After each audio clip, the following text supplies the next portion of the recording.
အားလုံးပဲမင်္ဂလာပါကျွန်တော် Union Media ရဲ့အားကစားစီစဉ်ကနေပြန်ကြိုဆိုပါရစေကျွန်တော်ဒီတစ်ပတ်တော့ကျွန်တော် Euro Technically ပွဲတွေမရှိဘူးအဲ့တော့ကျွန်တော်နိုင်ငံခြားပွဲတွေဝင်နေပေါ့ဗျာအဲ့တော့ဒီကျွန်တော် Super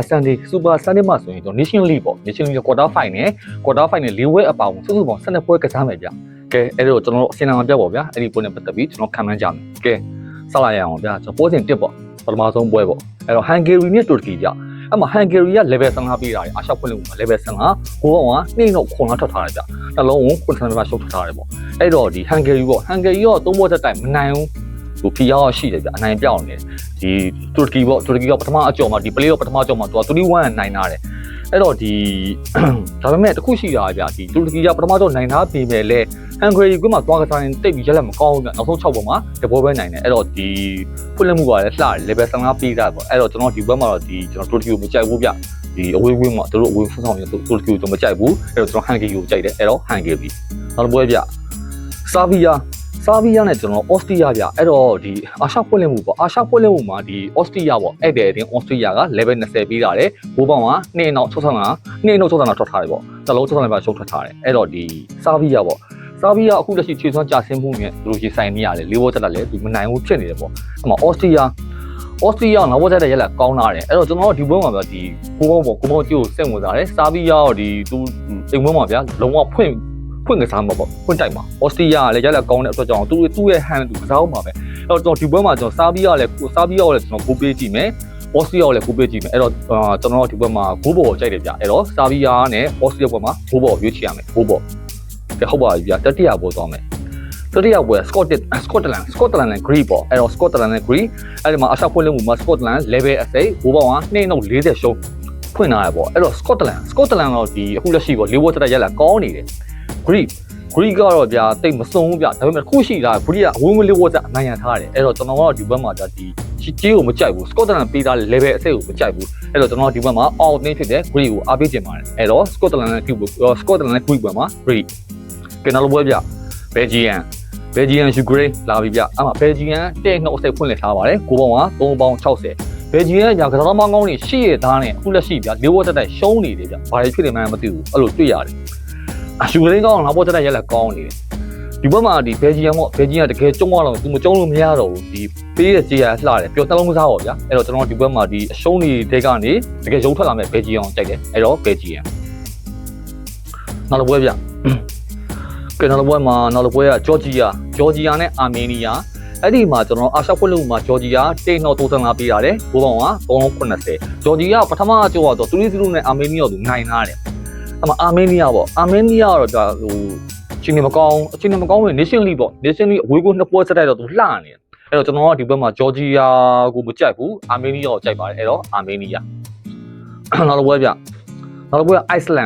စလန်နဲ့ကိုဆိုဗိုအဲ့ဒီမှာအိုက်စလန်က level 60ပေးထားတယ်အာရှဖွင့်မှုမှာပြီးရင်ဂိုးပေါင်းက240ပေးထားတယ်အိုက်စလန်ကအခုလက်ရှိသူကဘတ်ပေါ့အတူခါစညံ့နေတယ်2ပွဲဆက်တိုက်ရှုံးထားတယ်ကိုဆိုဗိုတော့နောက်ဆုံးလောက်မှာ4ပွဲထိနိုင်ငံထားတယ်ကျွန်တော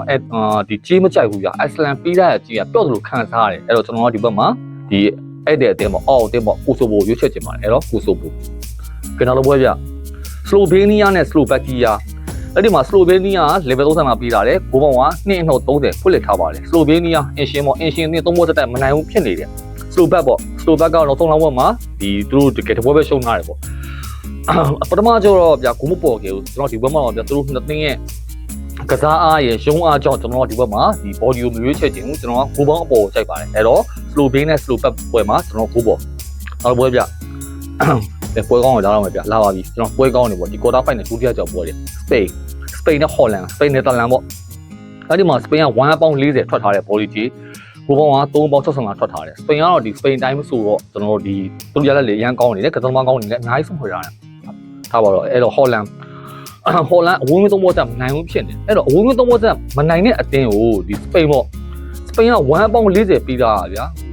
ဘယ်လိုပြောမလဲဒီကြေးကိုကျွန်တော်နေတာညက်ဝင်နေဗျာစပိန်ကြေးကိုတိတ်မကြိုက်ဘူးဘော်လီကြေးကိုအဲ့တော့ကျွန်တော်အောက်တင်းဖြစ်တဲ့ဟော်လန်ကိုကျွန်တော်အားပေးချင်ပါတယ်အဲ့တော့ဟော်လန်နေတာလန်ပေါ့ဟုတ်ပါပြီလာပြီဗျဆရာကြီးတင်းပြင်သစ်နဲ့ခရိုအေးရှားပြင်သစ်က150ပေးတာလေ9ပေါင်း3ပေါင်း60ပြင်သစ်ကဒီပထမအကြောင်းမှာခရိုအေးရှားကွင်းသွားကစားရတယ်အဲ့မထင်မဲ့သူကသူ့စီးတင်ရှုံးသွားတယ်ဗျဒီဖတ်ဟတ်မှာသူကိုဂိုးတွေပေးရတော့အဲ့တော့ဒီဘက်မှာတကယ်ပြန်လာမှာအဲ့တော့ပြင်သစ်ကိုပဲအားပေးရမှာပါဒီကိုဒီသူတို့ပေးရတဲ့ဘော်ကြီးကလှတယ် နီးပြတ်တဲ့ချောင်းပေါ့နီးပြတ်တဲ့ချောင်းကိုယ်တိုင်ကလည်းအဲ့ကွင်းမှာဒီခရိုအေးရှားကိုဆုံးမမယ်လို့သူတကယ်ကြုံးသွားရတယ်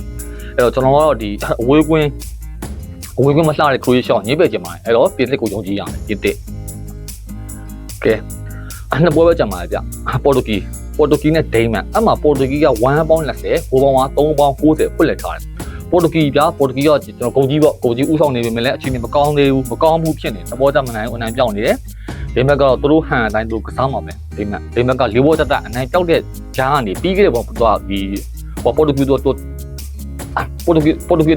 ဝါစီနိုင်ရပါဗျာအဲ့တော့လေးဘောတက်မနိုင်ပြီးမှသူကပြန်အနိုင်ရတယ်ပေါ့ဒိန်းမန်ကတော့ပေါ်တူဂီမှာသူကျွန်တော်ထင်ပါတယ်သူတကယ်ဖွင့်တိုက်ဖို့တယ်သူကဟိုကျွန်တော်ဂုံးပေးရရေးပေါ့အဲ့လိုကစားမယ်အောင်းမေးတယ်ဒီဂုံးကြီးကိုကျွန်တော်တိတ်မကြောက်ဘူးဗျာ3ပေါင်း90အရန်လွယ်နေပေါ့ဗျာအဲ့တော့ကျွန်တော်ဒီဘက်မှာဒီကျွန်တော်ဒီ9အောက်ရွေးချယ်ချင်ပါတယ်အဲ့တော့ပေါ်တူဂီနဲ့တိတ်မဲ့ပေါ်မှာကျွန်တော်9အောက်နောက်ဆုံးပွဲဗျဂျာမနီနဲ့အီတလီဟုတ်ပါပြီအဲ့မှာဂျာမနီက1ပေါင်း60ပေးထားတယ်9ပေါင်းက3ပေါင်း85ပေးထားတယ်ဂျာမနီလည်းရလိုက်တကယ်ကောင်းနေတယ်နောက်ပွဲတွေစက်တယ်အီတလီရောဒီကွင်းမှာပေါ့သူပြောဂျာမနီကွင်းမှာတကယ်ကိုသူပြောဖောက်ပြကစားရအောင်မလားသူပြောအခြားတက်ဖို့အတွက်အဲ့တော့ကျွန်တော်ဒီဘက်မှာဟိုဘော်ဒီကြီးတိတ်မကြိုက်ဘူး1ပေါင်း60 9ပေါင်းသဘောကျတယ်အဲ့တော့ဂျာမနီလည်းဖွင့်ကစားမယ်အီတလီလည်းသူတို့ဖိအားကြောင့်သူတို့တကယ်ဖွင့်မှာပဲဖွင့်ဆုံးမယ်ပေါ့အဲ့တော့ကျွန်တော်ဒီဘက်မှာ9ဘော်ကြိုက်ပါတယ်အဲ့တော့ဂျာမနီနဲ့အီတလီဘက်မှာ9ဘော်ဟုတ်ပါပြီကျွန်တော် Nation League ပွဲတွေပေါ့ Nation League ပွဲနဲ့အားလုံးအစီအစဉ်တော့ကျွန်တော်ဆုံးပေးပါတယ်ကျွန်တော်တို့အစီအစဉ်ကိုလည်းတကယ်ကျွန်တော်တို့သဘောကျရဆိုရင်လည်းကျွန်တော် like and subscribe အားပေးကြပါအောင်အားလုံးကျေးဇူးတင်ပါတယ်